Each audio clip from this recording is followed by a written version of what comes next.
스킨 부스터를 맞으러 오시는 분들이 가장 많이 하시는 질문이 뭔지 아세요? 이거 한 번만 맞으면 되나요? 이 질문입니다. 특히 리투어에 대해서 이 질문을 정말 많이 받거든요.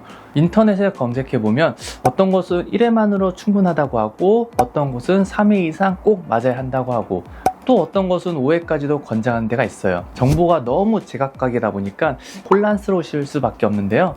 그래서 오늘은 리투어를 몇 번 맞아야 하는지, 간격은 어떻게 잡아야 하는지, 효과는 얼마나 가는지를 제 임상 경험을 바탕으로 확실하게 정리해 드리겠습니다. 저는 파인드 피부과 황종익 대표원장입니다.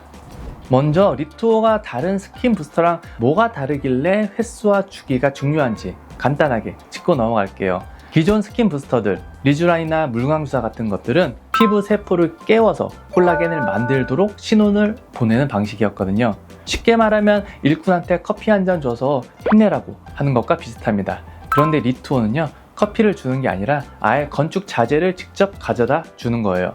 피부의 뼈대 역할을 하는 진짜 진피 성분 자체를 피부 속에 집어넣어 주는 거라서 접근 방식이 조금은 다릅니다. 이 차이를 아시면 오늘 내용이 훨씬 이해가 잘 되실 거예요. 그러면 왜 횟수가 중요하냐? 건물을 짓는다고 한번 생각해 볼게요. 자재를 한꺼번에 쏟아붓는다고 건물이 완성되는 게 아니잖아요. 1층부터 단단하게 만들고 그 다음에 2층을 올려야 안전한 것처럼 리투어도 한 번 넣은 성분이 피부 속에서 자리를 잡는 시간이 필요해요. 그리고 그 위에 다시 한번 쌓아줘야 밀도가 촘촘해지는 거거든요. 이게 핵심입니다. 그러면 본격적으로 몇 번 맞아야 하는지 말씀드릴게요. 리투어 시술은 크게 두 단계로 나눠서 생각하시면 편해요. 첫 번째가 집중 시술 단계, 두 번째가 유지관리 단계입니다. 집중 시술 단계는 3주에서 4주 간격으로 2에서 3회 시술을 권장드려요. 1회차에 넣는 성분이 기존 피부 세포랑 결합하면 새로운 콜라겐이 만들어지기 시작하는데요. 그 위에 2회차, 3회차로 밀도를 더 높여주는 과정이라고 보시면 됩니다. 실제로 1회 시술만으로도 피부결이 매끈해졌다고 느끼시는 분들이 꽤 많이 계세요. 그런데 진짜 리투어의 힘을 체감하시는 건 2회차부터예요. 모공이 조여지고 잔주름이 개선되는 게 훨씬 뚜렷해지거든요. 그리고 3회까지 마치시면 피부 두께감 자체가 확 달라졌다고 말씀하시는 분들이 많이 있습니다. 저도 볼 때마다 놀라는 부분이기도 하고요. 그래서 중요한 포인트 하나 말씀드릴게요. 3에서 4주라는 간격, 이거는 꼭 지켜주셔야 합니다. 리투어 성분이 피부 속에서 자리를 잡고 재생 반응을 시작하는 데는 약 2에서 4주 걸리거든요. 이 타이밍에 맞춰서 다음 시술을 받아야 효과가 겹겹이 쌓이는 거지, 너무 빨리 맞으면 첫 번째 성분이 아직 완성화되기 전에 자극이 또 가는 거고, 또 너무 늦게 하면 재생 반응이 식어버린 후에 다시 처음부터 시작하는 셈이 되거든요. 그러니까 시술 일정을 잡을 때 이 간격은 잘 맞춰주시면 좋겠습니다. 그 다음 유지관리 단계인데요. 여기서부터는 부담이 조금 줄어들어요. 집중 시술 3회를 마치면 피부 속에 뼈대 성분이 충분히 쌓인 상태가 되는데요. 이 상태가 보통 6개월에서 8개월 정도 유지될 수 있습니다. 다른 스킨 부스터가 3에서 4개월 정도 가는 것과 비교하면 생각보다는 긴 시간이에요. 왜냐하면 단순히 수분이나 영양분을 넣어준 게 아니라 피부 구조 자체가 단단해진 거라서 한번 복원된 뼈대는 쉽게 무너지지 않는 거죠.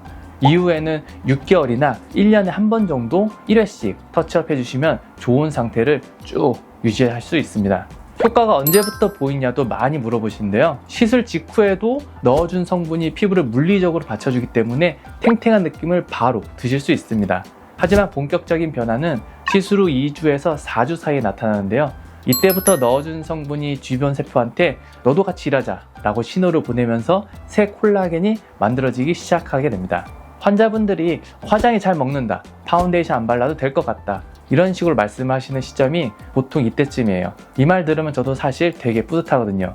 그리고 어떤 분들한테 리투어가 특히 잘 맞는지 말씀드릴게요. 제 경험상 크게 3가지 유형인데요. 첫 번째, 리쥬라인이나 물광주사를 꾸준히 맞았는데 이제는 뭘 맞아도 그게 그것 같다, 이렇게 느끼시는 분들이에요. 같은 자극이 계속 반복되면 피부도 조금 무뎌질 수 있는데요. 리투어는 자극이 아니라 재료를 직접 넣어주는 방식이라서 새로운 변화를 경험할 수 있습니다. 두 번째, 피부가 전체적으로 얇아지면서 볼 꺼짐이나 눈 밑 꺼짐이 슬슬 신경 쓰이기 시작한 분들이에요. 필러처럼 인위적으로 채우는 게 아니라 진피 밀도 자체를 높여주는 거라 훨씬 자연스럽습니다. 그리고 세 번째, 울세라나 써마즈 같은 리프팅과 병행하시는 분들인데요. 리프팅은 에너지를 피부 깊숙이 쏴서 재생을 유도하는 건데, 이때 피부의 기초 토대가 튼튼하면 효과가 더 잘 나을 수 있습니다. 운동할 때 단백질을 잘 챙겨 먹으면 근육이 더 잘 만들어지는 것과 똑같은 원리예요. 마지막으로 시스루 관리도 짧게 정리해 드릴게요. 이건 효과 유지에 직접적으로 영향을 주는 부분이라 그냥 넘어가시면 안 되는데요. 일단 다운타임이 있어요. 시스루 약간의 붓기나 엠보싱 현상이 있을 수 있는데 1에서 2일이면 가라앉으니까 너무 걱정 안 하셔도 됩니다. 시술 당일은 과한 화장은 피해 주시고 일주일 정도는 음주나 사우나, 격한 운동은 자제해 주시는 게 좋습니다. 그리고 가장 중요한 건 보습이에요. 보습을 충분히 해줘야 넣은 성분이 안정적으로 자리 잡는데 도움이 됩니다. 선크림도 꼭 챙겨 바르시고요. 이 정도만 신경 써주시면 충분합니다. 오늘은 리투어 시술을 고민하시는 분들이 가장 궁금해하는 횟수, 주기, 유지 기간을 쭉 정리해 드렸는데요. 핵심만 다시 말씀드리면 리투어는 한 번으로 끝나는 시술이 아니라 단계별로 쌓아가는 시술이라는 점, 그리고 3에서 4주 간격을 잘 지켜야 효과가 극대화된다는 점, 이 두 가지 꼭 기억해 주세요. 물론 사람마다 피부 상태가 다르기 때문에 정확한 시술 계획은 전문의와 상담을 통해 잡아가시는 게 가장 좋습니다. 이 영상이 도움이 되셨다면 좋아요와 구독하기 부탁드리고요. 리투어에 대한 더 궁금한 점이 있으시면 편하게 댓글로 남겨주세요. 지금까지 저는 파인드 피부과 황종익 대표 원장이었습니다. 감사합니다.